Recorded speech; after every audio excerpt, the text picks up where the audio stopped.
a few things you said, like, really struck a chord. And I was like, and I went through your channel and stuff, and I'm like talking to people, and I'm just like, I've never actually done it where I do it the other way. Like, it's kind of, but it would kind of be cool. And if I can help out or whatever, like, I think it's cool that, like, definitely keep doing those videos at events. Like, and, I don't think that I really like that it's just really raw, like the too polished stuff's just, like anybody, like, it doesn't come across like, if you watch the videos, you would have got a feel of what it's like to go to an event, ups, the downs, the good part, the bad.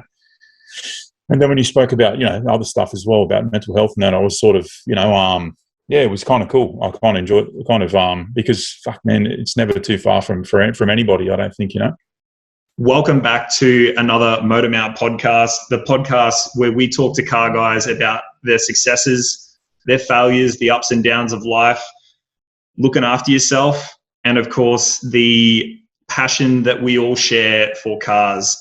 My guest today, unbelievable, but it's Josh Bennis, aka Jbens, the face of social media for Rocky Nats, Summer Nats, Red Center Nats, every other Nats. The host of his very own podcast, the Bursting Garage HPHQ podcast. You were the editor of Hot Fours magazine, the editor of Fast Fours magazine.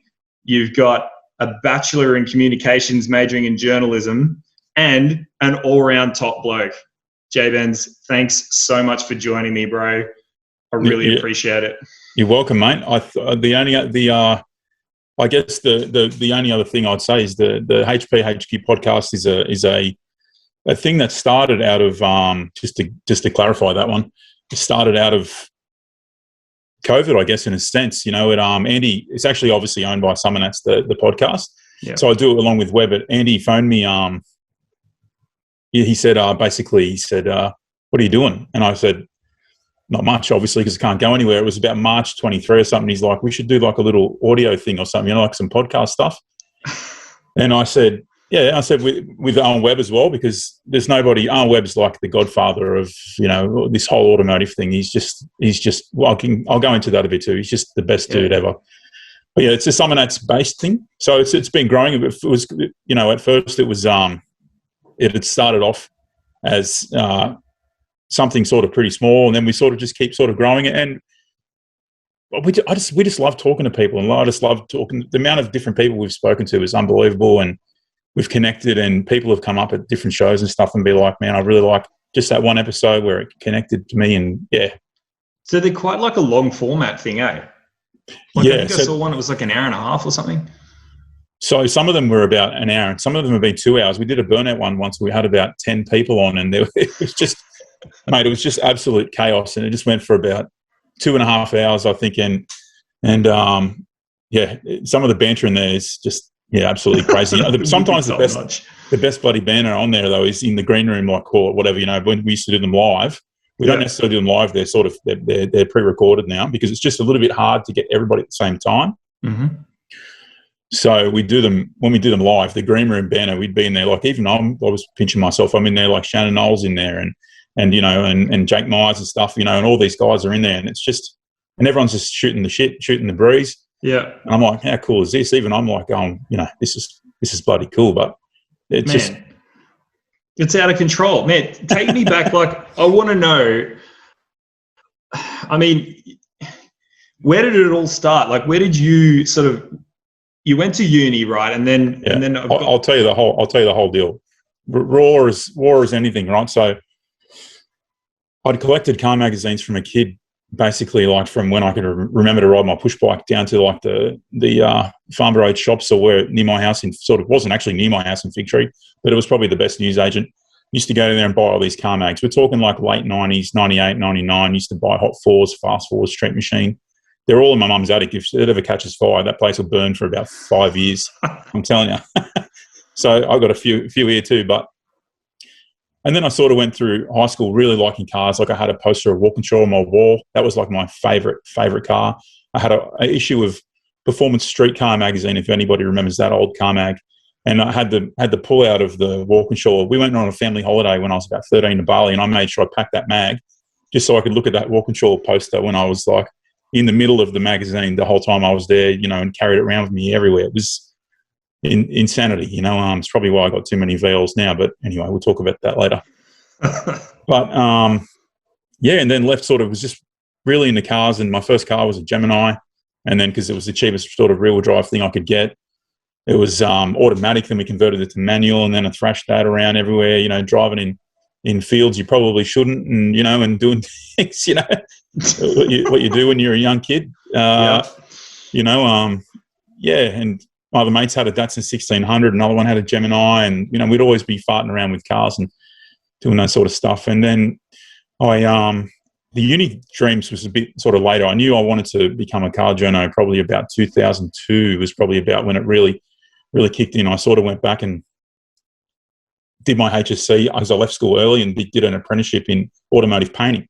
So for about 3 years, I was an apprentice car painter because I had no sort of direction. I sort of got a bit lost as I did. As like a 17-year-old, did a pre-apprenticeship panel beating.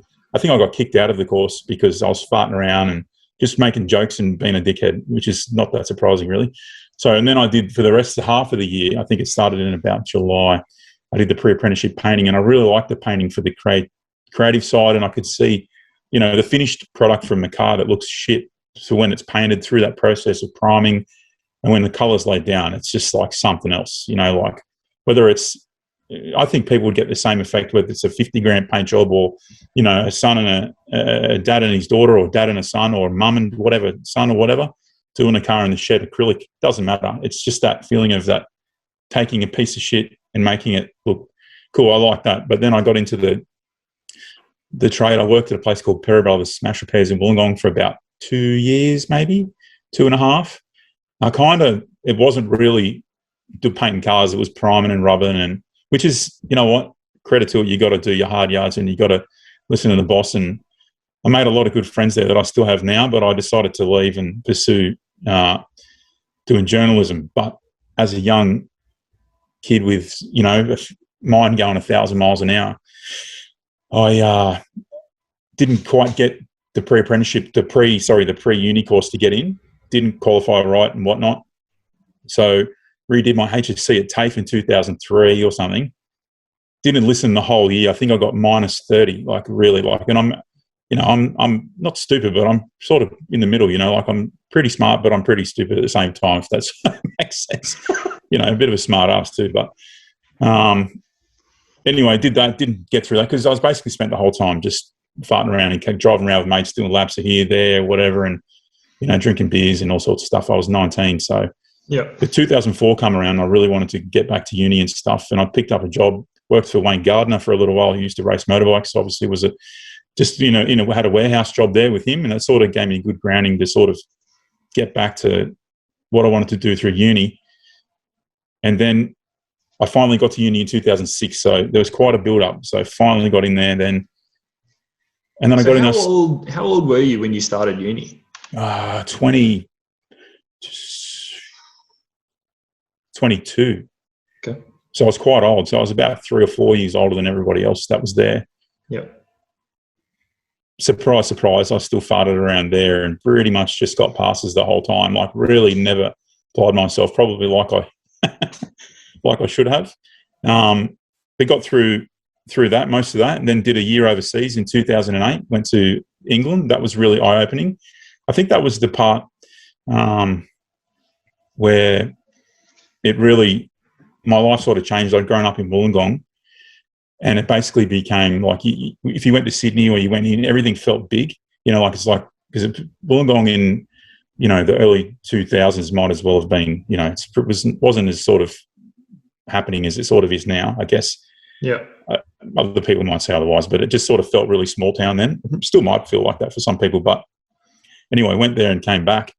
Went there for 6 months or 8 months or so, and came back, and I'm like, I've really got to start getting serious about getting this done and getting into be, So I came back and I got a job at doing another bar, and I was emailing all these car magazines. So Wheels and Top Gear Australia was one of them. One of my friends, Brett, actually was working there at the time. He was there. He got me a bit of work experience there. So I was there with, I think Stephen Corby was the editor at the time. So I did a bit of that there. just like writing web stuff, web articles, and just anything I could. Went with other car journos to pick up cars that were for car reviews and stuff, and bring them back, park them downstairs, real lackey sort of stuff. Yeah. Then I was Jed Bulmer. I emailed him about doing some work experience at Wheels, and he got back to me with a really nice email. But he said, fix your grammar mistakes in the email. He's like, if you're going to ask it, but he goes, I admire your something, the way you sort of said, listen, I really want to do this. And so I went there like once or twice a week for nothing for about 6 months. And then one of my other friends, Brett, got a job at Express Publications. And he said to me, there's a job going here at Hot Fours. And I think they just laid off the editor of Hot Fours at the time. So they put me on I ended up getting the job. Ben Hosking was the publisher there at the time. He interviewed me with another guy called Michael Cowdrell, who was he was kind of like the general manager who sat at the front. He was kind of like a bit like the godfather at all too. Had a real presence about him. The kind of like, in my office and shut the door kind of dude, and everybody sort of respected him. It was real cool. Like someone should write a book about Express Media one day about all the. I'm telling you, it was absolutely crazy times. Like it was, and I sort of missed a bit of the real crazy times and came on the tail end of it, and then sort of rode that wave for 3 or 4 years. But anyway, got the job there. They had put me on as production editor because I think they made the editor redundant, and legally I think you can't make someone, but I'm still in the job of an editor. So to be straight from all this work experience straight into that role was a bit hectic, but there's a lot of good heads there, a lot of good people, and that place teaches you to wear 8 hats at once, to make something out of nothing. The budgets were terrible. Quick story on that. The budgets were actually not too bad when I started, but I thought I was a genius by doing everything for like, if we had an $8,000 magazine budget, and I was like, look at me, I can do this mag for $2,500. I skimped on this and didn't, wrote this myself, and we got a cheaper freelancer, and they're like, oh yeah, no, keep doing that. And I'm thinking, this is working out really well. Then all of a sudden, I'm like, the next magazine, they're like, you got $3,000 to play with. And I'm like, oh, I've totally fucked this. I'm like, bro, man, I knew you were going to say that. That's crazy. Yeah. But so no reward, no recognition, just it was crazy, man. And crazy times, like the people I've met there now, like lifelong friends, which I'll sort of get to the, I was there probably for about 3 years, and you learn a lot. Like, I think when I got there, I really wasn't a good writer at all. But then many will probably say now that I'm not either. But you learn to sort of, by the time you read and write 1,000 articles of, other people's and yours, and you're putting out a magazine every 3 or 4 weeks, it was literally like 13 mags a year. So you think if you have 7 feature cars times 13, 7 times 13 is so much. I'm not good at maths, but it's somewhere up in the 90s, I think. So how do you find the cars? 14, 21, 91 cars, yeah. How do you find the cars? You're driving in traffic on the way to work, you see a CRX up ahead, if, say, for instance, Hot Fours. You drive up and you say, hey, mate, you want to be in a feature car for Hot Fours? He's like, yeah, sure. I'm like, no, we work Hot Fours. Or you go to events. So you'd go, I remember going to Oran Park. There was a super, what's Ahmed's event called? I can't remember anymore. Supernats. Yeah. So I remember the last one at Oran Park there, and you'd go to that. Then I found the girl that was on the cover of issue 191. It was an IS200 for U2 Dream, I think the number plates were. She was on the Lauren, and she ended up marrying a boring story, but she ended up marrying a MotoGP rider. Yeah. And then she was just like on the cover of Hot Fours like 6 months before, and now she's married to a GP. I'm like, MotoGP rider. I'm like, what the hell? Anyway, it's like crazy. Shot her into fame. It was no, not really. I don't. Maybe that's why she, who knows. But anyway, it was crazy times. You had to find a girl to put on the cover back when, that was a bit more, probably a bit different these days. I feel like the world's changed somewhat, Yeah, there was always a girl, and then the car kind of, dude, I remember. Dude, it's crazy. It's absolutely crazy for me to be speaking to you, because I was growing up, going to news agents and stuff, and like I've heard of Ben Hosking. I'm not sure how, but I was into. He was editor of Street Commodores magazine for a long time. Ben was a massive part of. He basically was a big part of the reason, and I believe someone might correct me, but Cruise for Charity even got started. So I think it was through Ben. So Ben's a really great guy. He's like, and when he does something, he's super, super passionate. And I'll always be forever grateful for Ben to give me a start at the publishing there, because I think he could see that I really wanted to get it and take it with both hands. I said, mate, I've been training for this my whole life. I've been reading these Carmacks forever. I said, I really want this, and I could see when I walked in there to do the meeting, all the dudes having fun and because you basically got paid to hang out with car dudes. Like that was it. Yeah. It was hard work on deadline. Write a few documents and stuff, and a few long lunch breaks and stuff, going to burnouts or something maybe, but and stuff like that. But I can't even remember what car I had at the time. I think I had a Subaru when I first started there, but that didn't last long. I bought an Evo 8, and I drove that every GSR. I drove that every day to work, and literally thrashed it. And then I sold that. I bought something because I was driving from Wollongong. And I'm like, I'll buy something that's a bit more better on fuel. So I bought a VS Club Sport manual 185 silver, was mint one owner car. Yeah. And I was on gas. That was literally the reason I bought it mostly, because I wanted a manual V8. Yeah. But yeah, and years later I sold that for $6,000. I don't want to talk about that much. Oh man. Anyway, but right. So the stories in stories, honestly, Kieran. Yeah, no, dude, I love unpacking all this stuff because, like, I guess, it's super interesting for me, right? I'm selfish like that. Like, I like to hear, how people get to where they are. Like, it's never a straight line. You know what I mean? It's no, not at all. Sometimes, but it's very, very rare that you've got someone who's just like, I just, you just fall into a job. Like, I love hearing all the nitty gritty and all the details and stuff, I guess. Yeah. So you're into cars, then you become the editor, and I'm assuming the editor just sort of compiles the magazine. Like, you've got sections that are sort of determined, and you decide what goes in. Is that ultimately, right? I always think of it, ultimately you're responsible deadline day. It's kind of like you got all this time to plan and get everything ready, but if it's not ready deadline day, your head's on the chopping block, you're in shit. And you kind of get the publishers kind of guide the content and the discourse of the magazine and what will go on the cover. It's kind of like a chat you have with them, and you come to an agreement on some stuff. But as the editor, I think after a while, if you earn respect, you can, because the publisher sort of sits above all the magazines, in a sense, and then, all the general manager and whatnot. But so you have a look, you can definitely sway. Like, I was pretty proud of the flow of the magazine. That was important to me, like, because I was a magazine reading sort of dude, that was what I did. I enjoyed what was where. I'd remember this feature car was in the back and that was in the front. There's so many things that go into a mag. So I think the flow and the quality of the cars and, Did you have a favorite issue? Was it called an issue or just a magazine, like the favorite one? You know what? I was going to be more prepared, today, because I've got all my issues in a box out there, but I didn't want to bore everybody to go, look at my issue. So, whatever. But it's probably, I don't know. I really like issue. I really felt proud to be on the mag. Whether I was the cleaner and I was still part of the mag, it wouldn't have mattered. But of issue 200, that really meant a lot. Yeah. And that was Mark Tarabay's Sublime, the S15. It just came out at MotorX.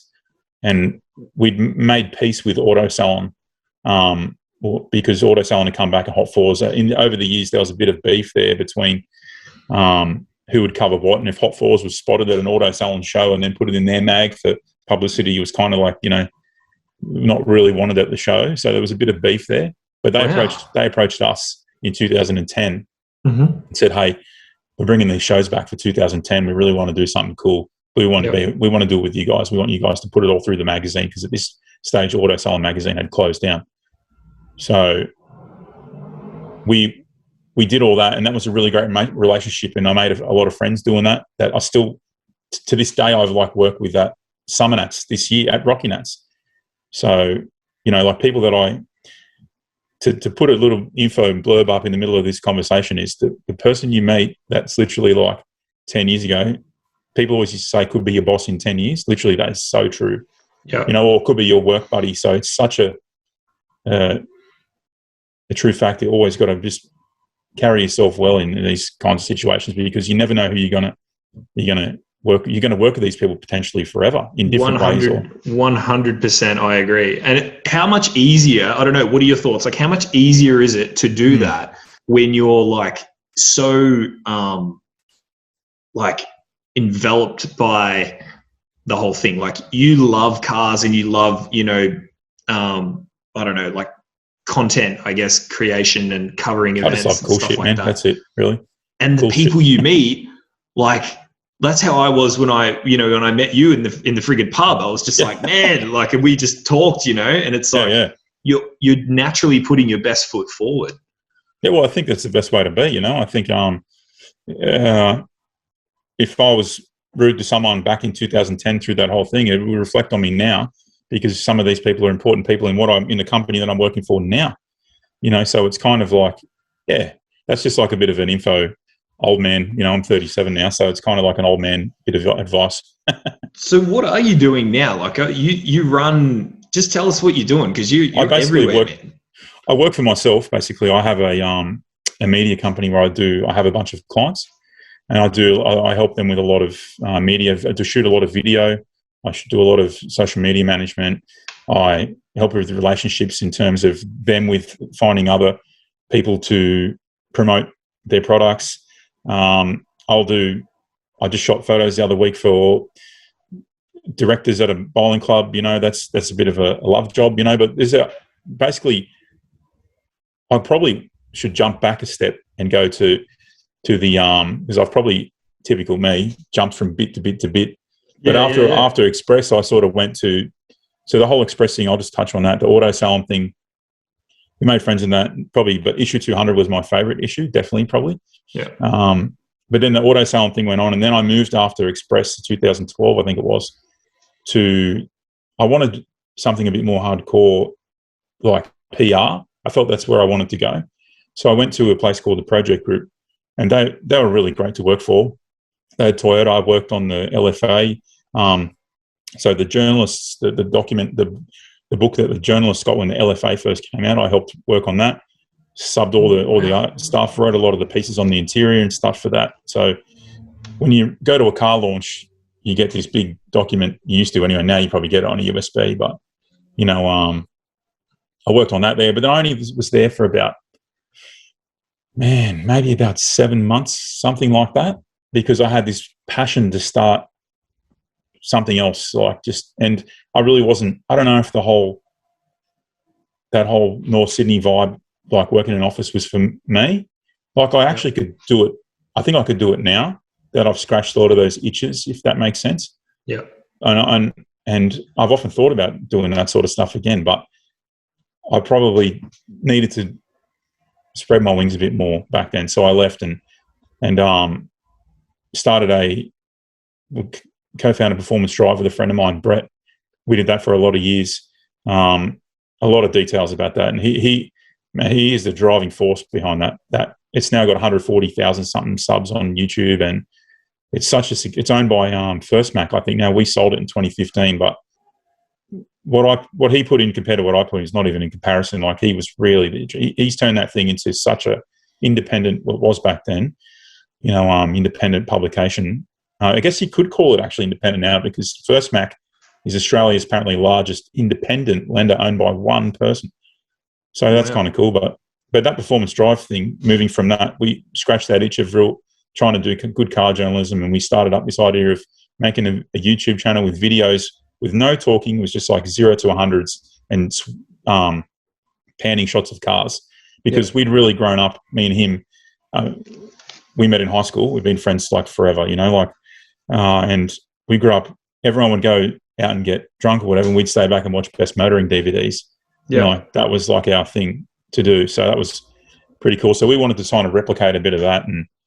But man, he's honestly, to work with him on something is impossible, because he's the hardest worker on the planet. I'm telling you.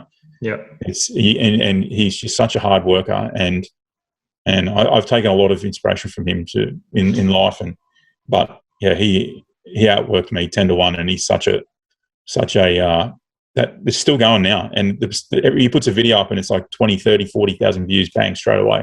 on YouTube. Man. Like it's a force, man. But anyway, we sold that 2015, and then I think I chilled out for a little bit, and then 6 months or so, and then went to a place called Motorculture, where we did a lot of PR for Bridgestone and Subaru and stuff like that. Did that for about a year, and then basically a year and a half, and then I left to start my business that I run now, basically.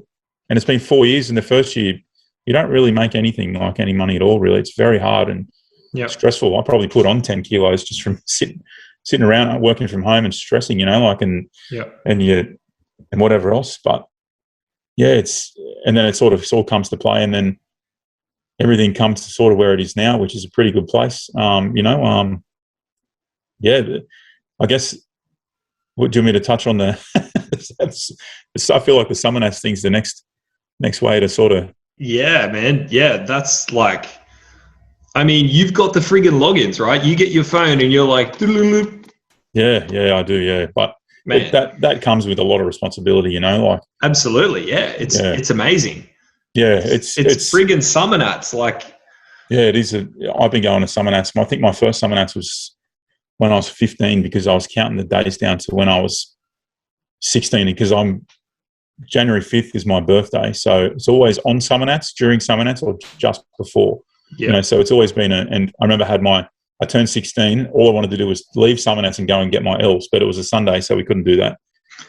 So because I wanted to drive, because I was into cars and whatnot. So So I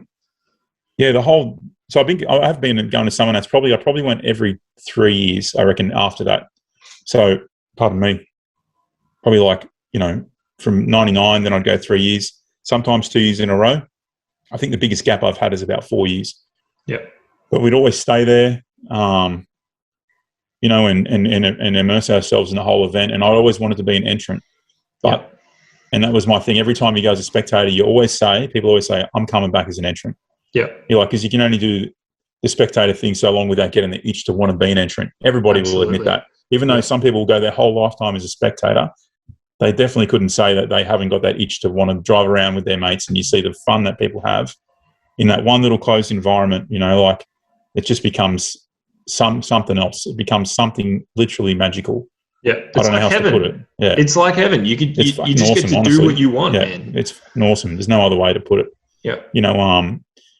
But just from working in magazines and doing stuff over the years, I became a really shit spectator, because I want to be involved in stuff. I want to do photos, or I want to do video, or I want to write something. I don't necessarily want it to be on camera. That was never, believe me, never my intention ever. I was quite adamant about not being on camera. Yeah. And then it sort of dabbled in it a little bit, and I'll go into, I guess I should tell it. So I made this, I wanted to lose some weight, right? And I'm like, what's the best way other than going on and making videos and putting them on YouTube and say, right, here's his journey. And I tried to make him a bit funny and whatever else. And I'd been watching Casey Neistat, I think, on YouTube. Yeah. And I was getting inspired by a lot of stuff that he was doing, and just that sort of vlogging style. I'm like, I'll give this a go. I'd never really done it before, and I'm like, I'll give it a go. I'd made a couple about a year before that at the WRC with a phone, and one at the supercars event. And they went down pretty good, and they were pretty sort of funny and memey, a little bit stupid or whatever. Because I'm always trying to be a dickhead. I think that's probably why I spent half my school career sitting in the hallway rather than in the classroom. I was that dude. But anyway. So the Summer Nats thing. So is that what we're up to? Yeah. It's so chill in conversation, I'm not really thinking about it. Yeah. So basically, hang on, I have a beer. Give me some brains. We got off on a bit of a tangent on how good Summer Nats is, and, how you want to laugh. If we were talking about, dude, toasted sandwiches, I'd go off on a tangent about something else. I'm telling you, I'm on a toasted sandwich. So the videos on my YouTube, yeah. So I made these ones, and I ended up putting so much into them. I started getting behind a little bit, because they were taking me fucking hours to put together, man. I'm ages, and they were 10, 15 minutes each. And my mates are like, we watch this every night, and I'm thinking, I still think to this day, if I'd have made 370 till I lost, that goal I was looking for, it would have been really epic to have that look back. But it just became too much, and I was falling behind at work. Yeah. And I'm like, so I just sort of. So what were you doing? Daily videos? Yeah, daily videos on what I'd have for breakfast, go for a walk. Man. But 10 I or like 15 minute daily videos. Yeah, they're on my YouTube channel. Yeah, some of them are quite. I've seen them, but I didn't realize they were like consecutive daily. They were. Nobody puts more shit on me than me, so that's why I'm never worried. Like I don't care, whatever. I'm not pretty. I'm absolutely self-deprecating. How do people find that, by the way? Find your YouTube channel? They just type in your name, is it? Or yeah, I think so. Most of it was through like my friends and stuff through Facebook, and then it sort of caught on with a few people, and then I was in these groups on Facebook and shared it. Yeah. And they were getting maybe 200-300 each one. It's very niche, kind of. Yeah. Some people were there just because I was being a dickhead, a bit, and then being a bit funny and pulling the piss a bit or something. Yeah. Well, yeah. Or I don't know, just pulling the piss. It's up to other people to interpret if it's funny or not. I'm just being me, but, whatever. But then one of my friends, so Adrian, who works for Burnouts, I sent him a message about September. I said, hey, man, because we talk a lot. We've been close. I met Adrian at Express. I've known Adrian for about 15 years now. Met him at Express, and we'd always stay tight. Like I lost my license, typical. Just when I got this job at Express, right? This Hot Fours job. And that was my fucking license. I'm like, I just bought an Evo Lancer, and I'm like, you're a loser, Josh. Honestly, it was happening from, believe it or not, I was still in my P's because I was too lazy to get my full license. It was from not having P plates, a collection of 3 fines, and lost all my points with, I think it was 1 small speeding fine. So it was like this, anyway. But Adrian, the champion, lived down here. Honestly, I've always been in debt to him. He picked me up every day and took me to work into Sydney from Wollongong. And that's how we became close. Sitting nothing like sitting in Adrian's Lancer that he still has today with 430,000 kilometres on it. Oh. With him doing big front skiddy aquaplanes across the Menai there, and on the way to work it was chaos, man. I'm telling you, it was so cool. And I'd always meet him at Hungry Jack's, and he'd have a large cap with 2, but anyway, I spoke to Adrian. Fast forward again back to Burnouts. I said, I got this idea. He goes, hurry up, I'm busy. Let's sort of talk to each other. Yeah. I said, how about I walk around with a camera and talk to like dads and their sons, or mums and their daughters, or whatever combination you want to think about it, who've travelled from like, Toowoomba or something. They've come down and they're hanging out at Burnouts. I just want to walk around and talk to them people. I just want to walk and film a little bit of like, how's it going? All right, here, let's check some burnouts out. I said, I don't know. I just want to do some vlog stuff. Yeah. Because I was on this whole vlog thing of inspired by all this YouTube channels I was watching. Yeah. He's like, maybe, yeah. He goes, yeah, all right, do it. I said, all right. I said, I don't want to post it as me though. Like I'm not coming as media. If I want to do what I want to be with the brand, and the brand had never really, like they'd done a lot of their own videos back in the days through Brute Horsepower and stuff like that, the DVDs and the other ones I won't mention, burners, blowouts and etc. But anyway, getting on, basically, so they had done their own media before, and they still obviously do a lot of media when at events, like they have highlights and they go through and people talk and all sorts of stuff. Yeah. But I don't think they'd only had anyone be like a bit, well, recently sort of go through and sort of be like, all right, we're here, what's going on, that kind of thing. It was more Street Machine had sort of done that. Yeah. So, but it's funny how things go around in funny circles. Like Street Machine's Content Machine, who also does events now, like Drag Challenge and with Rolling 30, I think they do through the same media that's owned by R Media now. Yeah. It used to be Bauer, then it was some other one, and now it's R Media. But then events companies become content machines too, like Formula One. The best Formula One coverage is on Formula One actual own thing. NRL, they make their own content. So I think you've got to have independent publications, of separative events and vice versa in reverse, because it just gives a fresh air on different sort of discourse. Does that make sense?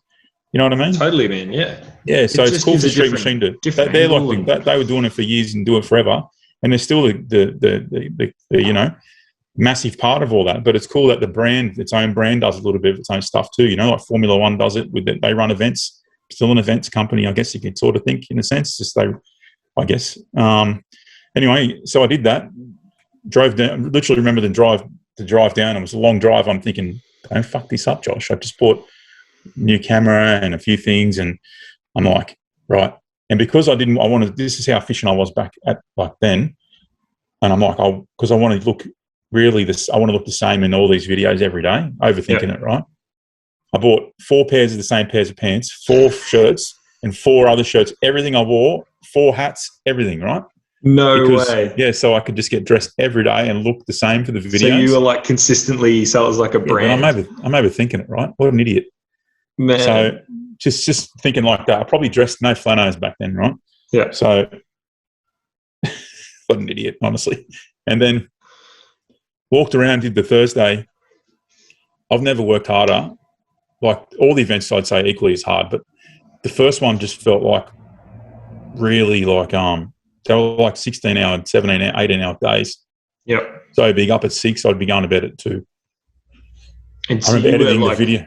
Yeah, you're editing here. It was crazy, but I'm editing here, and I'm just as much as like naive back then too. Like I'm editing here, and then like Cletus is like just over there, you know, like or Garrett just over there in the same media room. So I'm like, it's time to knuckle down, Josh, and try and do some cool shit, you know, and whatever else, and have a bit of fun too. Because I know a lot of the Street Machine guys anyway. I've either worked with them somewhere else or, you know, known them forever or whatever else, you know. Anyway, because it's like a big circle.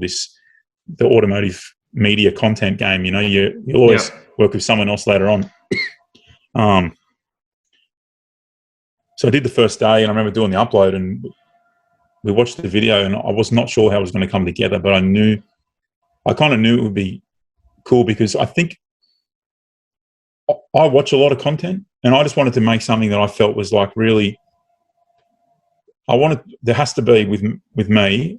Like people are the most important thing, like not me or anything like if I'm doing that stuff, like I just want to be really have a lot of humility in there, you know, or whatever else, you know, and just be, I don't know, I guess that's how I am generally anyway, but it could have sank, man, you know, like it literally could have sank. I'm like putting this out there and they go, who the fuck is this idiot, you know, and that probably happens, great, whatever, you know, but that's cool.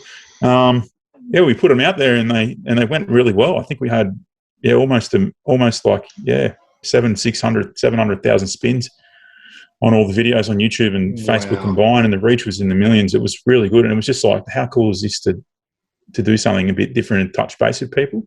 And the thing I noticed the most was the people just, I think they just love having someone to chat to, maybe, you know, like that's actually from the event company, you know, like, and it's kind of like that they know if they come and say good day or something, they know they're not going to get no real serious shit. It's going to be like, hey, what's going on, mate? You know, like that kind of, you know, because I'm just the same. I'm literally just a car dude who wants to go to events with my own car and do stuff. And I play lawn bowls and drink too much beer probably, and, you know, and have 3 kids and a wife and a mortgage and, you know, and all this sort of stuff. But I just love the creativity of it all, of making cool shit when you're sitting there editing and you're going, oh, look at this bit of gold, or oh, look at this bit of gold, you know? Yeah. Because you meet someone crazy and cool, like some of the dudes in the fence, like it's like a smorgasbord for crazy, like just cool stuff. Just, it's like pick your journey, you know? Little clips that you can like. Oh man, so many. You can I never make knew anybody video back then too, and nobody knew me at all back then. I guess it was made it easy to make content because you could just get around and people know when they never knew you're trying to stir them up or whatever else. Yeah. So, and then when Summer Nights was really cool, man. I was so happy. I just felt, a lot of good vibes. It was really cool. And then Andy was like, we've got to do more shit, let's do some cool shit. Yeah. I'm like, I'm down, man, 100%. I'm down. And then we did, I can't even remember, but then sort of COVID started, right? So that dreadful thing we probably shouldn't talk about, but fucking COVID. COVID brought the podcast to life, which brought relationships with people at events that we can now go and make more and better content because we can, you know, but COVID, I think we would have had 2 Rocky Nuts under our belt now, but we can't certainly dwell on it because we've got a pretty good ear. And I think the fact that we're getting these things under our belt like Rocky Nuts and we've got no cases, and as a country, I think we're doing really well. Yeah. As much as I want to say, I wish we'd have had 3 or 4 more events, you know, done for. I wish I'd been able to go to more. Yeah. But I'm just grateful that we get to do these great things like Red Santa Nats. That is a special event, man. I'm telling you, that is a special. I've never been to the Northern Territory. Yeah. And everything from flying in to, I'll tell you a funny story about Red Santa Nats. I flew in. I was working for 2 days, and my day 1 and day 2 vlogs came out. They went up on the channel, and they did pretty well. And someone had rang the government and said that I didn't quarantine before, but I really did, because I had to stay. I was doing some stuff in Sydney, but I had to stay out of Sydney for 14 days. So it just means I had to stay in Wollongong and not do the work for that client. Yeah. For that job, for whatever. But it goes to show people are watching online, right? Wow. And they rang up the government and said that I hadn't quarantined, because in the video there's a picture of me coming from home from packing my bag at home and then going through to the airport and like going through Wollongong, the part, and then up to where I live, through up to the thing. But it could be someone who's concerned, thinking which is also cool. I said to them, I remember speaking to the police dude, and I'm like, he's like, don't worry about it, man. It's either someone who's just pulling the piss, or someone who's could be just some dude who's actually concerned, because everyone's pretty freaked out right now. Yeah. We know a lot more about this shit now than we did last August, Yeah, totally. But anyway, man, did you ever see the tracking? It wasn't like a tracking app, but it was like a total number of cases or total number of deaths or something on a friggin' web page. That's right when Worldometer, I think. Yes. Yeah, I've looked at it a few times. Yeah. Dude, man, especially at the start, I was like glued to that, man. Me too. Yeah, and all the press conferences, I'd log straight in. Yeah. And Prime Minister's like be doing in the middle of a work, so I'm like, shh, Prime Minister's talking. I'm like, I've got to focus on this. Yeah. When it all sort of happened, when the Formula One, I was Brett, who I was talking about earlier, who we did performance drive with. He does a lot of like car stuff, and I was going down and help him vlog. I was going to do a vlog at the Formula One. So we drove an hour out of town north to stay in this nice country town. We'd sort of Googled and searched because I had a cool craft brewery and a thing and like a cool pub and whatever else. And so we'll stay there. And then we'll drive down to Melbourne in the morning. Because we were going to go to the Ferrari Red Lounge thing, a Red Room or something. You got some invite and we could go there, and I was going to do a vlog of what it was like. Anyway, we didn't get to go because everything started. This is like March 12th. Everything started to build up. And I'm on my fucking phone on Twitter going, refreshing every 2 seconds. And it's like, it's going to be postponed. It's going to be postponed. No, everyone said it's not going to be postponed. Fell asleep, woke up at like 6 a.m. It's like, no, F1's cancelled. There's cases. And I'm like, the whole drive home felt like we were in a Resident Evil game and everyone had COVID. Yeah. We literally went to some country town, and I think I bought a pie or something to eat because I hadn't eaten yet. And I was like, walked in the place and I'm like, this, and I'm like buying food and coffee, and I'm like, where did they touch it? That was like for a few weeks, for quite a while. It's like, what the hell? Being paranoid about it. But anyway, that sort of fucked that Formula One trip. But anyway. Man, let's spin this whole thing right up. You have your own cars. Yeah, I do, yeah. That you're working on. So you're not just like the media dude who's like the face of everything, but you're actually like, you're obviously an enthusiast, but you own. Talk about it, man. What do you got? What's going on? I've got a few cars, yeah. I've got the one I'm working on at the moment now that I'm trying to finish to take the Summonats 34. So I want to try and potentially be an entrant as well. Yeah. But it'll be more for just a little bit of cruising around and have it there for a bit of a spectacle for myself as an achievement of taking a car to Summonats. I've never done that before, and that's kind of what I want. That's the only reason, really.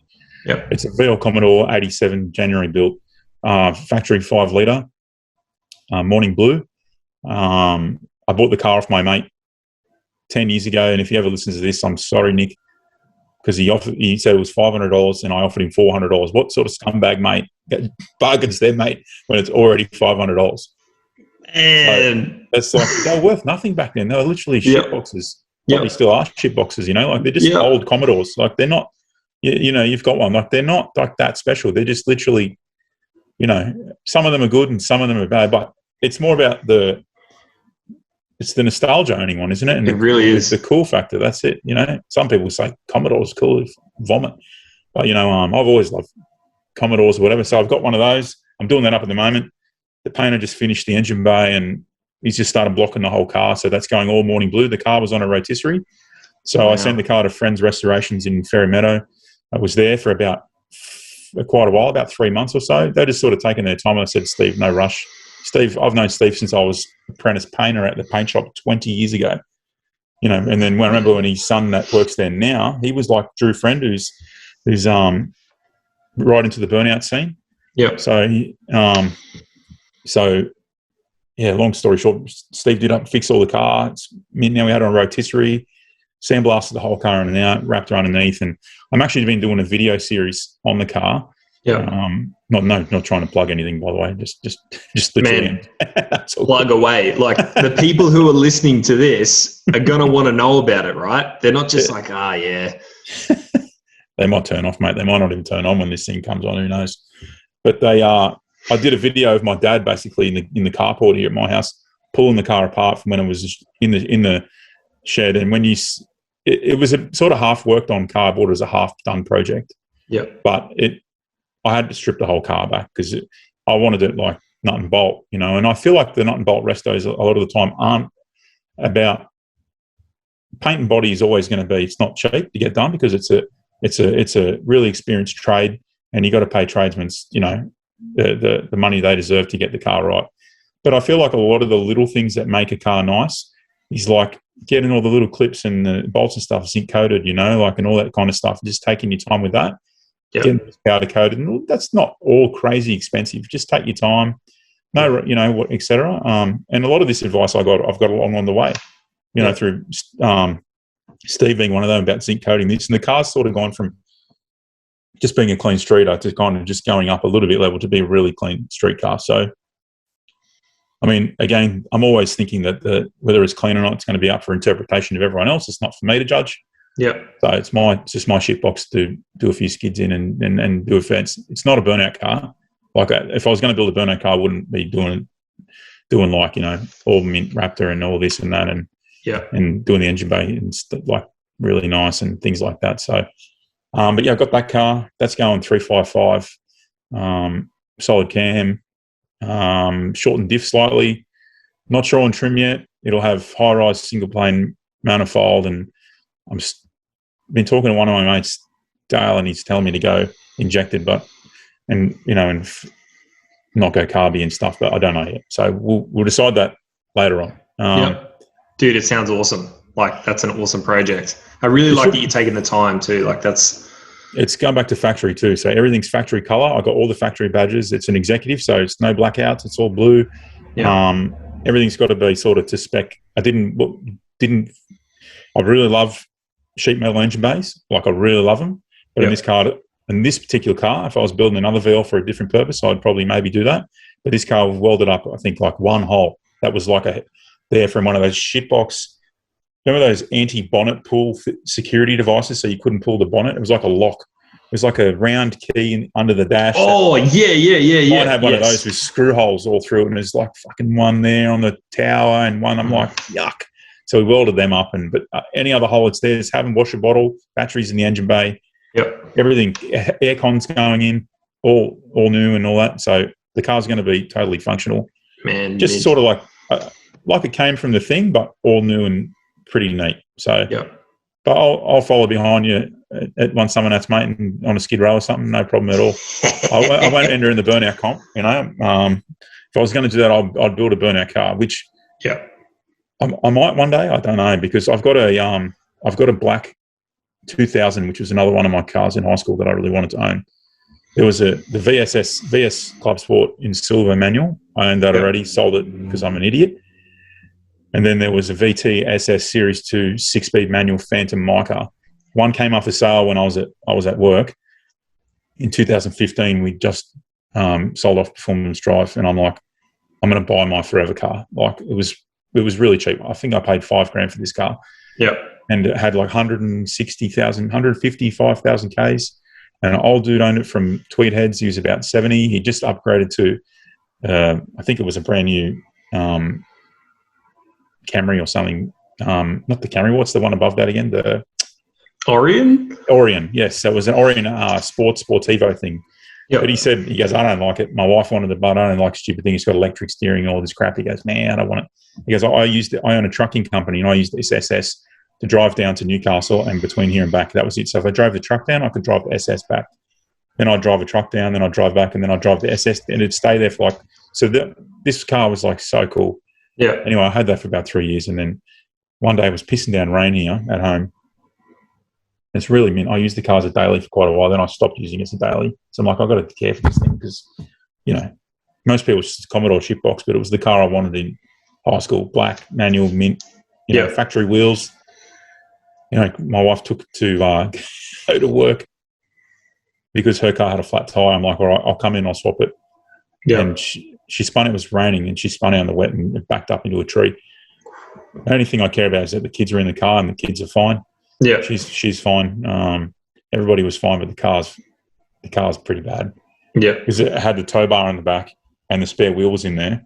And when it's hit the tree, it's literally pulled the arse across to the car and like pulled like the tow bar's like stayed fucking strong. Yeah. And it's anyway, I'm thinking about cutting the arse off that, fixing it all and tubbing it and turn that into an event car. Yeah. Because what else am I going to do with it now? It's probably not registerable. The tow truck driver that was down there is like, mate, you got to leave it here. It's going to go to the holding yard and take it in. You got insurance? I'm like, yeah, I have full comprehensive. Nah, trust me, leave it here. I'm like, they're going to write this thing off and it's going to be gone. I'm never going to see it again. Yeah. So I'm like, fuck that. I drove it home with the boot half hanging out and the bumper sticking off the side. It's about 700 metres away. Literally, you didn't even get 700 metres from the house. Yeah. You know, and then, but dude, the back of burnout cars, like that's where the action is, man. I've like only done 2 myself in the most recent Rocky Nats thing, man, and it just hammers the back end. Like, I'll get some advice if I'm going to do that with it. I'll get some advice from some of my good mates, and we'll cut the arse of it out. Yeah, I'll pull it around, and I'll metal sheet it all and use it as an event car because I'll be stuffed if I'm just going to let it pull apart and let it go to the tip. I'm kind of real. What do you call it? Stubborn about it, where I'm going to get my use out of this car. Like, fuck it. Yeah, dude. Even if it's an event car or whatever. So that's another car I got. I got an E28 BMW that I got off a mate of mine. It's a 525E 86 manual one. Yeah. Just going to put that on Club Rego hopefully soon on a set of BBSs or something like that. So I'm pretty wide in my taste, you know, like I guess. That's cool. Yeah, that'll be pretty cool. I sort of picture going with the kids a bit, you know, for a bit of a cruise in a Slam Beamer. Like the old ones, obviously. Yeah. Not doing those slams like, you know, 2005 model or something like that. This is like an old school one, tartan seats and all that sort of stuff. Yeah. That's cool. And that's pretty much about it, really. There's another VL we'll you know, as well, but that's sort of just put away in case, you know, whatever. Dude, I think I got something else. I can't remember. I think that's it. It's really awesome to hear like your story, and I really can't wait to share it. Like, I can't wait to get it out there and stuff, and because I think it's really important, because I'm speaking from personal experience, right? But I mean, I don't know, let's say a couple of months ago, I would see you on Facebook or YouTube or whatever, and I just think Most like, wanted, man, Australia's Most Wanted, yeah. Never Australia's Most Wanted. No. Like, I'll never meet that guy. Or like, like these people are like, I don't know, man, but trust me, there's plenty of people out there that think that people who have these, you know, positions that, you know, either they want or, you know, they aspire to or they respect or whatever, they're just like not real people, you know? But you know, I'm sure you'd agree. Like, you're just an average bloke who's I'm just literally a normal dude. Decided what he wants to do and has friggin' just focused your efforts and attention to albeit a make little bit progress. like my conversational skills, albeit a little bit sort of like, we'll go over there for a second. Look over there for a second. You know, like kind of like a mildly tipsy dude walking through a town with 10 pubs. Like, that's kind of like my life. That's kind of like my life a little bit, you know. Like, it's kind of like me in Rockhampton on Sunday when it was raining. True. I see your video, yeah. And I want to say that I really, really love the content you're making, man, and the fact that you're giving like a real point of view. Just speaking on the event content, a real point of view of what it's like to be an entrant at an event, warts and all.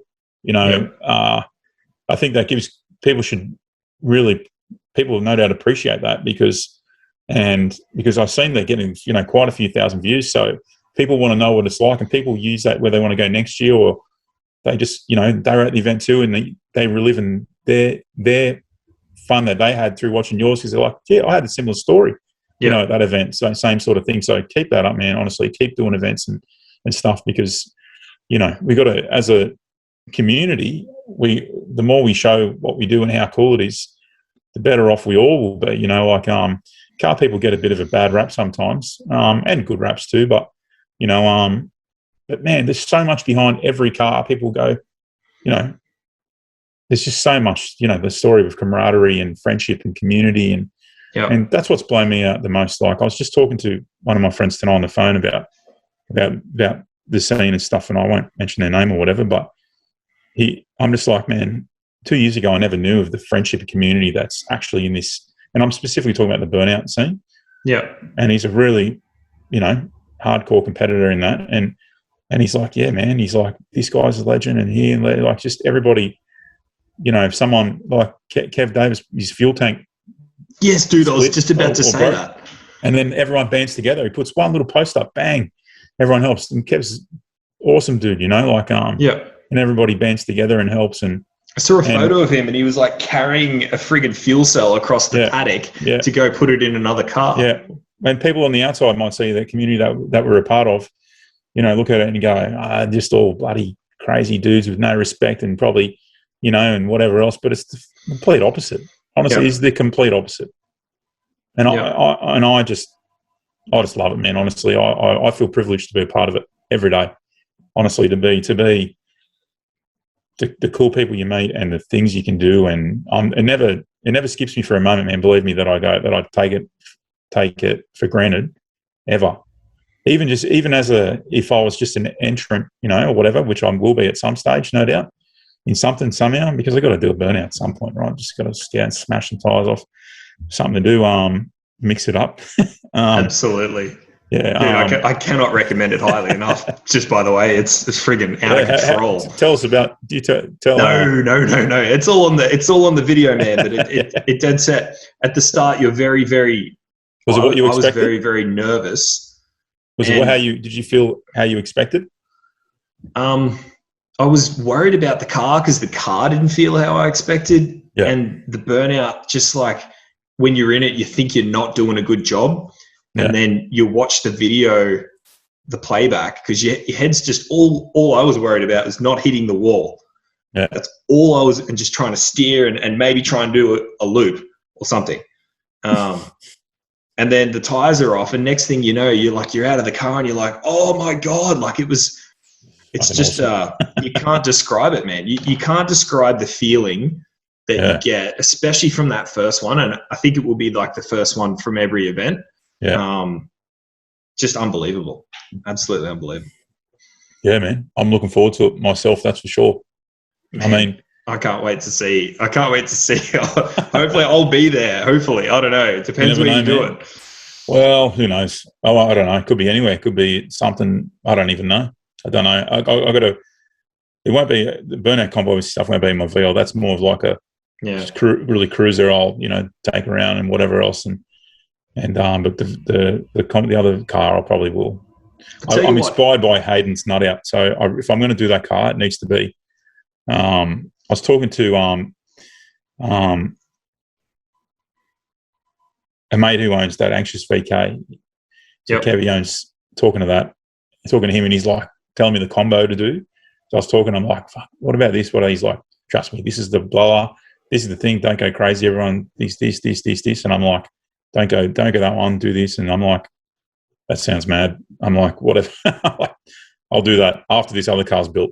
So priceless advice, dude. Yeah, and he's done it and spent money and done it all, done a lot. So and I met him at Red Centre Nats. So and we talk on a bit on Instagram and say good day and stuff. And he just come up and he's like, bro, really, nice to meet you, blah, blah, blah.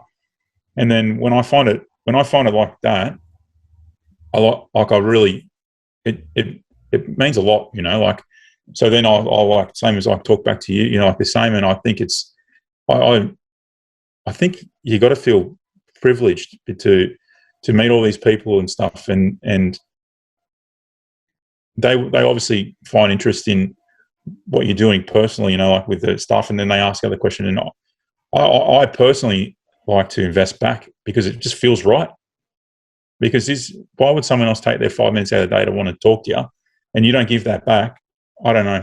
That's just, I think that's the right thing to do. Yeah. You know, well, like man, it's a good. I really appreciate it. Like I can't even thank you enough. Like it's really good. Like you would have seen, I think I've done about 5 of these, and I really want to get to these guys who are successful, right? Like you are successful in the automotive scene, and you're exactly like this whole podcast has just been absolute gold, and I just want to do more and more of it. Yeah, definitely, man. I think they're real, like, you know, just off the cuff. These chats like this are great. You'll find heaps of people, no doubt, man. I think, yeah, I look forward to watching them. Man, straight up. I have a question, because we'll probably try and wrap up, because I want to be like conscious of the time and stuff of these things. Yeah. But what I really want to know, like, is do you have any advice? Think of like your younger self, I guess, but maybe advice for someone who is in the position that you were in and sees people like yourself and myself now and goes, you know, that's what I want to do. And do you have any advice for them? I guess I do. I actually really, like, a lot of the time I might have nothing to say and a lot to say on some things, but actually, if you want to get into something like say work, when I started, I did a lot of work for free. So I did like 12 months, almost 12 months. I was going in the Top Gear office or Bauer Media or ACP magazines, it was called back then. Or I do this, just do a lot of shit for free. Yep. If that's the field you want to work in, if you want to be a plumber, you know, then go and spend time doing that shit for free. Yep. If that's what you want to do. If you want to be a car journo guy, start writing and submit articles, even if they get rejected, it doesn't matter. You just got to keep knocking, do shit for free. And that's just to build the experience. And be persistent. Yeah. Just to get the experience, because all of a sudden they go, you know what, this person's doing it, not even getting paid, and someone eventually will tap you on the shoulder if it's the right fit. Yeah. You know, like, you know, if it's the right fit, I think that's just do shit for free of the field you want to go in, because you're passionate about it, and it literally does turn around. Yeah. No, if I hadn't done all that work experience, if I hadn't done all that work experience for free, catching the train up from here, it's a 2-hour train trip up there, 2 hours back, getting up there 3 days a week sometimes, do 2 days at Wheels, 1 day at Top Gear Mag or whatever, you know, for free, then there's no way I would even be doing any of this stuff now. I might have found some other door maybe, but how do I know that? I don't know. But yeah, just knock on the people's door that you want to be a part of. Yeah. And offer to do shit for free. Yeah. That you're keen and interested in. And yeah, if they're going to say no, probably, definitely, but who cares? What would you do if someone did that to you today? Mm-hmm.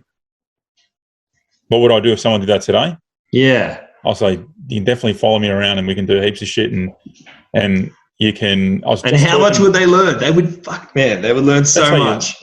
That's it, because you go, if someone come up and goes, I'll do your stuff if you pay me $500 like a day, follow you around and help you with shit, I'll be like, like that's not the right attitude, you know. If you're a young dude or young girl and you want to be passionate and do it, you just want to be around that sort of thing for a little bit, you know. And man, that's how you get respect and notice, I think. Yeah. Just be like all in. Yeah. And like ride or die. Not worrying about money, just about being part of it, doing it. And that's how the whole magazine thing came about for me, pretty much. Yeah. And then made of it whatever, you know, like, now I just walk around holding the camera and say that word and look like a dickhead, basically. So, yeah. That whole thing started just from, I've been saying that for 20 years, man. I swear to God, I've been saying that for 20-something years. Man. Yeah, I'm mad. I've been saying literally 25 years or whatever. We'd, you know, do Burnout in my Gemini, I'd be like, mad, that was mad or something, you know, and then it just, this thing, and it was like 1 or 2 at the first event. Now it's like crazy. Yeah. But I just like it because it's people, when they're saying it, they're having fun. Yeah. What does it? Someone goes, what does it mean? I go, I think it just means I'm happy, I'm content, this is cool. How can they ask you what it means? I don't know. I don't know. Of Like, course it means. are you angry? Are you angry? I'm like, nah, it's just like mad. That's mad. Like, it's just like whatever. It's mad. But Man, I get didn't it. do I it to get make it. it up. I didn't do it to make it up or just whatever. It just happened. And then someone said, fuck, you say that a lot in these videos. I'm like, Yeah. do I? I didn't even notice. And then I started noticing it. Yeah. I was like, whatever. It puts a smile on someone's face, man, and they yell it out. Man, I've had kids coming up fist bumping going, man. I'm like, hey, how cool is that? Man, I yelled it at you in the street cruise, in the city cruise or whatever. You were on the side of the road, and I pull up in cuddles, and I'm like, bro, that's mad. I do remember because I remember looking at. Don't take this the wrong way. I remember looking across, going, "Oh, Zeus clips. I want to do them maybe on my bonnet." Actually, we were talking about that. Yeah. Because there was 800-900 cars go past you, and that was one of my favourite parts of the event, to film that and commentate that when I was standing there with the thing, if you can call it commentating, but talking to people and whatever else. And you were doing a live stream, was it? Yeah, I did a live stream. It's had 100,000 views, I think, or something like that on the Rocky Nats page. So it was cool, man, and everyone's like cruising past, going, man, yes, all sort of stuff. I'm just like, it was just a vibe, like whatever. Bloody oath, like man. some people have got on YouTube and they're like, that fucking dude says mad one more time or some shit. I'm like, whatever, man, mad. That's kind of like the whole, to say that dude like mad, whatever. Who cares? Dude, it's definitely a thing. It's definitely as long as people have fun and whatever, man. That's the main thing. I have fun with it. I don't really, it is what it is. Don't know. Bro, represents the breakdown of humility, whatever. Have fun, live life. That's what I think it is for me. Perfect, man. Yeah. So, yeah, that's pretty much it. But I tell you, man, I touched on earlier about being on camera and stuff like that. How I never thought it ever before, because I think like anybody, I've had bouts of stress and and anxiety like any sort of young dude. I mean, like, and there's times there where I thought, mate, I didn't even want to leave the house, like, let alone be on camera in front of everybody or whatever, or things like that. And I think as we grow up, we all go through those phases, and then we just got to. So you just got to, I don't know, something I sort of probably wanted to to touch on, to say that, like someone, we sort of spoke about it earlier about how it sort of came about. It sort of came about through forcing myself to try and thinking, I don't want to do that. But then I'm like, nah, do that. That's cool. So, yeah, it's nice to, I don't know, be at a point where you sort of conquer those fears, and those fears, and I don't know. It's good. The fears fuck you up, man, and they can really get you at times. And you just, like you said, you don't want to do anything because you're just like, fuck. Yeah, totally, man. In the past, and blokes don't talk about it, man. There's like, no, blokes are just like, nah. And like the burnout community, right? For example, I mean, guys fucking kill themselves, man, because they just, it's not dealt with in the right way, and for whatever reason, right? Because they feel like they can't or whatever. But it's part of like what I want to do with this podcast is normalize that and get guys who are really into cars, hear people who they know and they see on videos and stuff talk about shit like this, because everyone, I would argue, goes through something at some point. I'll tell you a story. I was in 2008. I just got back from the UK. It's before I started doing work experience work with all these mags, which I was saying before. In 2008, I went for a holiday to Adelaide, and I got real drunk. And like I was doing anyway, like all the time, but same sort of drunk if I was going out on a weekend or whatever. And we're driving in the car on the way back, and something just fucking clicked, man. Like just something, like it was like literally like I'd snapped a tendon in my neck, but not snapped a tendon in my neck.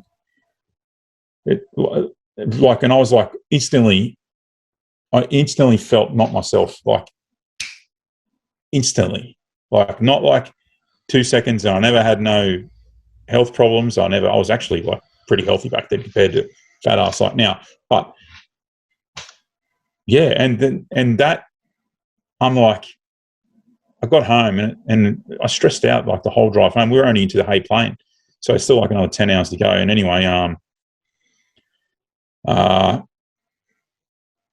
basically got home and realised that something was really bad. Something wasn't right.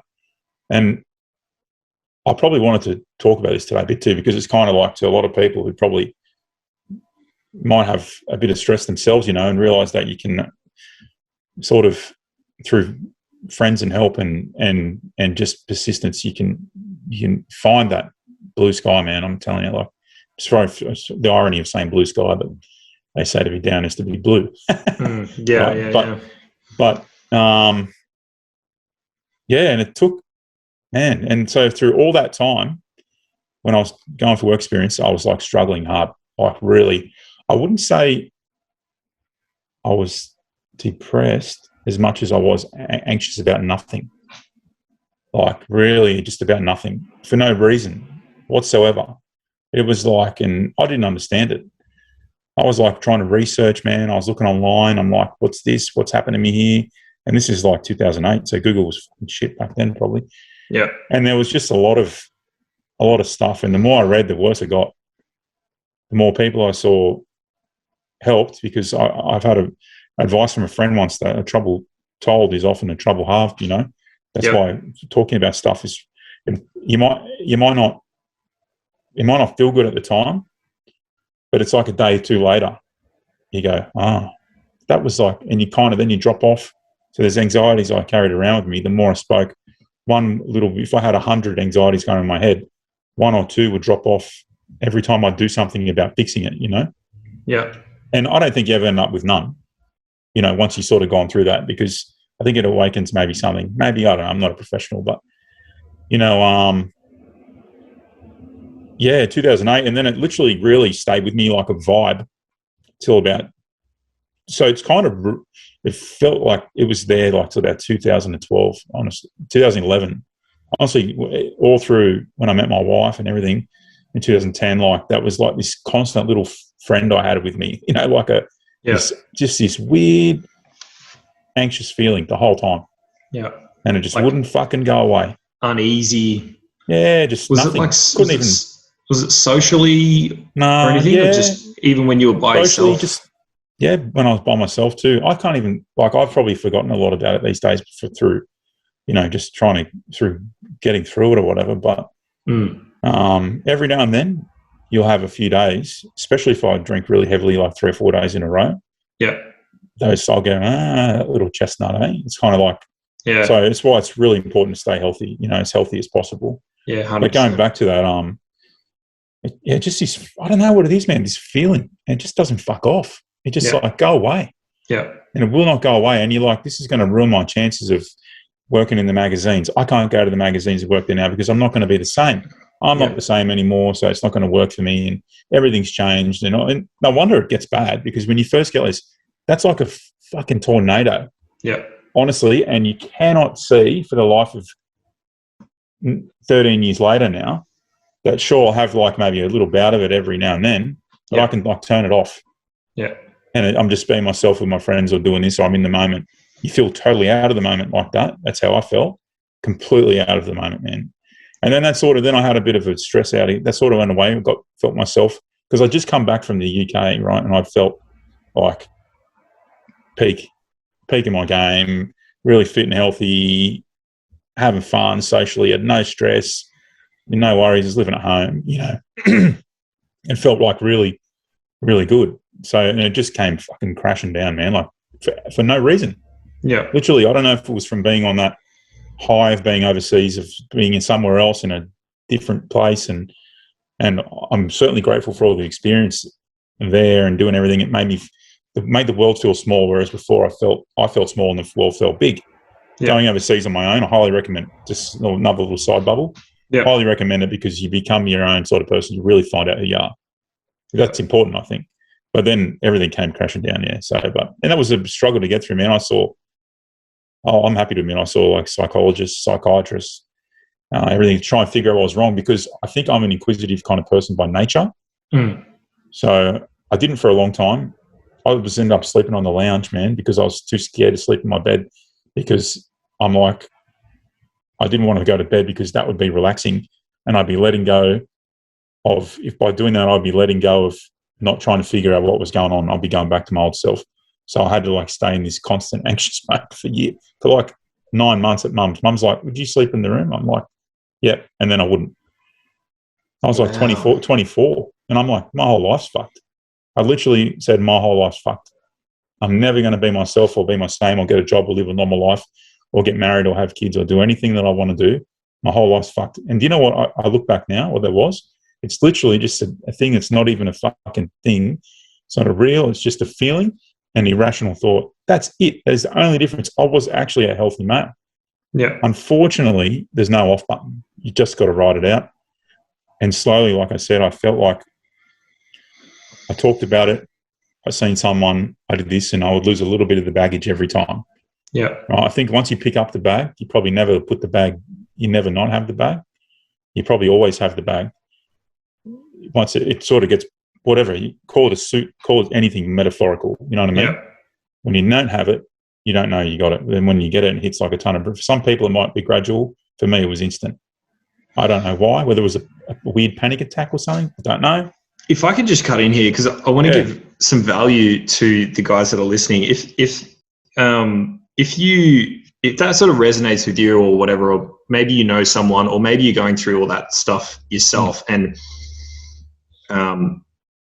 there's people who have people to talk to, right? And they feel like they can share stuff, a problem told is a problem halved, or, I'm paraphrasing, but there's people that don't have people to talk to. And my advice for that is to go and see a bulk billing GP as your first, in the first instance. If something's up, and you just heard Josh speak there, that's where you need to go. And it bulk billing, so it's free, Medicare and all that, it's all taken care of. And just speak to them. I'll leave it at that. Yeah, I think so. Well, actually, I'll go further than that. But you go to the doctor and say that, and in this country, you get 10 visits to that, absolutely, to that person. So 10 mental visits, health plan. Man, you go and talk to someone, and if you got a sore foot, man, you go to the foot doctor. If you got a sore back, you go see whatever that name's called, back. Dude, isn't that crazy, dude? That's like, I went and saw someone as well. Like I, had my own struggles and stuff. And the thing that clicked for me is like the weirdest thing, right? In your banking app where it comes up with, like, it categorizes your spending. Yeah. I went to a counselor, and when I paid to go, like I chose my own, so I think you get some back or whatever, but I still had to pay a little bit. So when I paid, it come up on my net bank, and it said it come up under health. And that was like that one little thing. I was like, health, this is health. And it's got like a picture of the cross, you know what I mean? Like what you're saying, when you got a sore foot, whatever, you go and see a doctor. And I was going to see someone to talk about shit that was going on in my head. And I'm like, no, I'm just stuffed. This is not. But then it comes up in my banking app. That really clicked for me, that it was actually something you do for your health. Yeah, it's mental health. It's like normal, it's a fucking thing, man. The brain, people, I think, because we can't see it or we can't understand as best as we want to, it's a proper thing. And I often think too, like I was talking to my friend about this the other day, who's a really successful person, and we were talking about how the subconscious, even though we go, that doesn't affect me, mate, you can think that all you want. I feel like we can think like that all we want, but it does. Like I can think like if I spoke to someone like shit, I'm gonna think like, doesn't matter. But I know that I go, that was probably the wrong thing to do, or something like that, or anything. We don't think a thing affects our subconscious like I just think the subconscious is way stronger than what we think it is. Like it's 100% agree. Yeah, but yeah. So I went through that thing, and I just basically chipped away at it, and it was good for like 2012 to 2015, and it will go away if you work on it a little bit, and but then it will come back a little bit every now and then too. Like 2015, I was pretty stressed. It sort of just came like a click again. That's probably the last time I've probably had it like that bad. Yeah. I actually, but it doesn't last long now. Every time I get it, I sort of get rid of it to a point where it might be a day or two, and it goes. Whereas it lasted 3 or 4 years in 2008, 2012. Wow. Because I held on to it, because I was trying to understand what it was. Yeah. And what it was is, I don't even know what it was, but I just learned to let go. And you got to be in the moment, and and not overthink it, I guess. But man, I know that it's a fuck thing for some people, man. And I don't pretend to be a winner of it or a loser of it or whatever, and it changes and varies for people, I have no doubt, man. But I'll tell you what that period, I wouldn't fucking wish that on anybody. I'm not even joking. I don't really hate anybody, but I wouldn't wish it on anyone. Yeah. At all.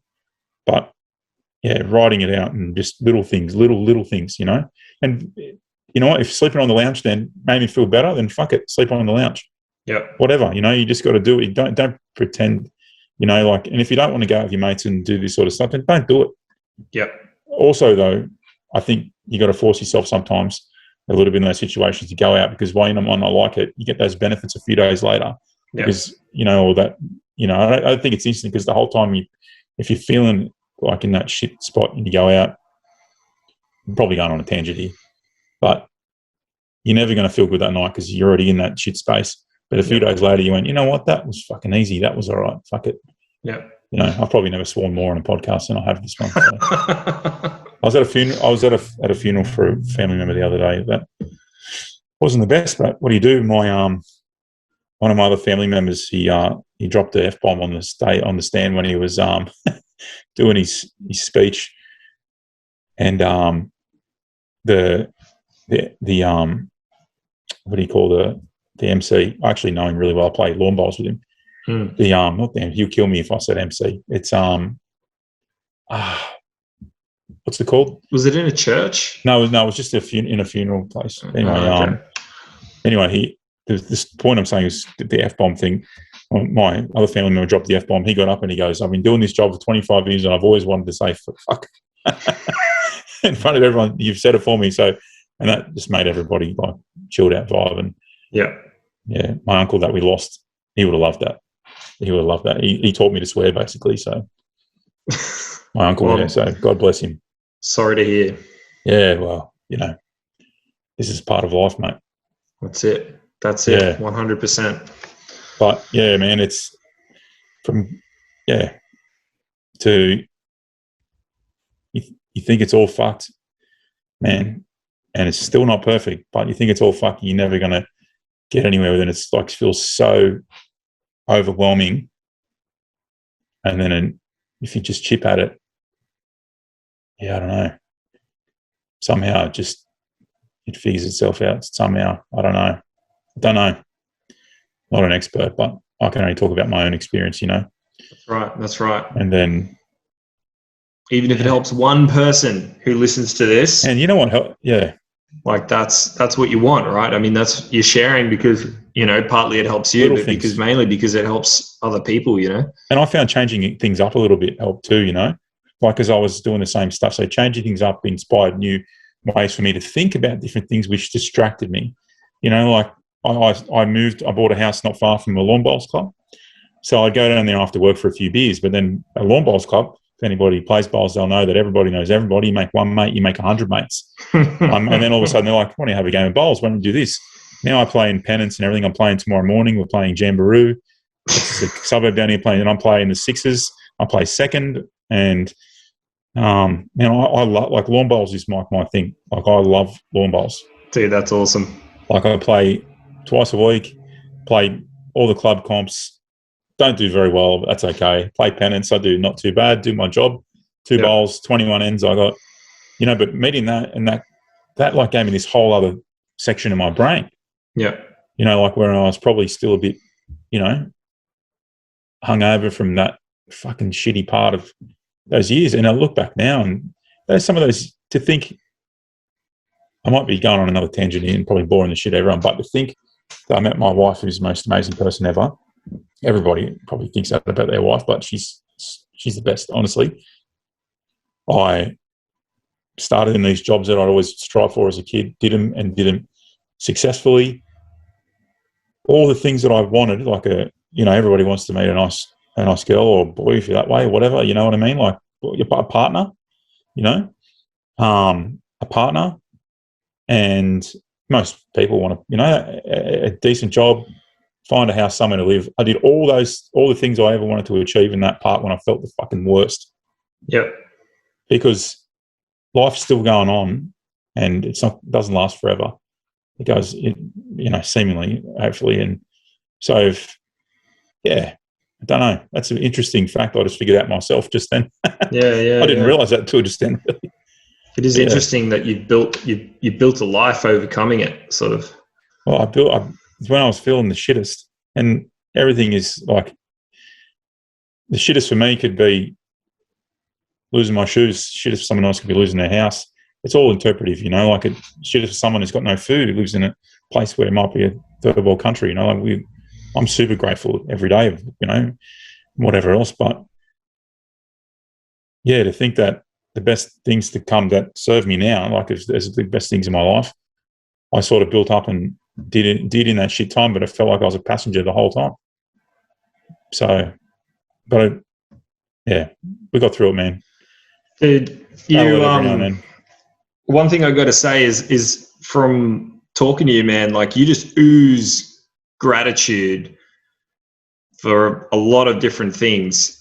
Like you can really tell, from what you're saying, but also you can feel it. Like, I just really appreciate you coming on and talking the way you have been, because it's just really awesome. It's just good vibes, man. It's, we're all a part of this community. We're all brought together by cars, but it's so much deeper than that.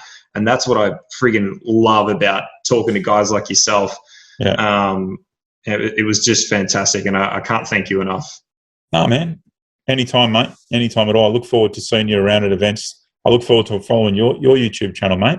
Man, yeah. Seeing plenty of cool content on there and stuff. We'll be doing stuff like, I'm subscribed to you now as well, so I hope to see those friggin' My channel's pretty quiet, but I am going to put the VL build on there. So it should be really cool. Hopefully it's going to be a 10. I'm actually not going to release any content until the car's done. Ooh. So it'll be over it'll be 10 episodes. Yeah. 10 parts. Stripping the car, and then I'll do them 2 a week over 5 weeks, and then the last one hopefully would be summer. That's my goal. Dude, goalposts always move.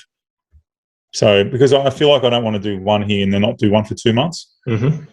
I kind of wanted this to be a bit like a running thing. So I've done them before. I've done it the other way, and that's just as enjoyable, because some might argue that it's probably better because people get to follow the journey the whole way. Oh, that's just the way I decided to do it with this. But man, I look forward to it. Let's end it there, dude. Thank you again so much. I can't even. It's just been awesome, and I can't wait to see you again and stuff. Absolutely going to see you at events. I'm head down, bum up in this thing now. I feel like I'm just at the beginning of the journey you had. I feel like that now with events and cars and YouTube and media and all that sort of stuff. So absolutely, we'll be seeing each other again, man. Keep it up, man. Keep it up. I guess do cool shit. And what was my shitty advice? Do it for free. That's sort of do cool shit. Do it for free. And then you'll eventually get a tap on the shoulder, whether it's plumbing. I don't know. That's sort of the way I've sort of learned and sort of been taught to do it too. But 100%. Sweet, man. Fantastic, dude. Awesome.